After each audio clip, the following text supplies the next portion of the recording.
আরে এটা আমি কই এসে পড়লাম?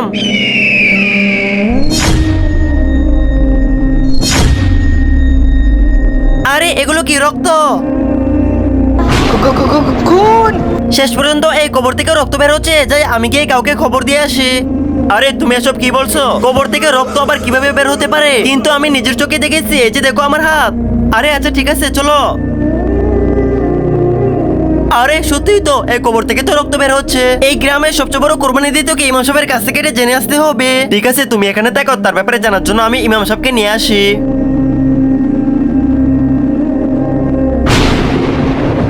ইমাম সাহেব এটা কার কবর? আর এই কবরে তো আজব হচ্ছে কেন? আমি জানি এটা কার কবর। আজ থেকে কয়েক বছর আগে এই দেখো বাচ্চারা, আমি পুরো 2.5 লাখ টাকার বকরি এনেছি। এখনো 4টা বকরি আসতে বাকি আছে। তোমাদের কারো বাবার সাহস আছে নাকি আমার সাথে পাল্লা দিয়ে কুরবানি দিতে? আর এই কারণে আজ এই কবরের উপর আযাব নাজিল হয়েছে। তওবা তওবা, আল্লাহ সবাইকে আপনি ক্ষমা করে দেন।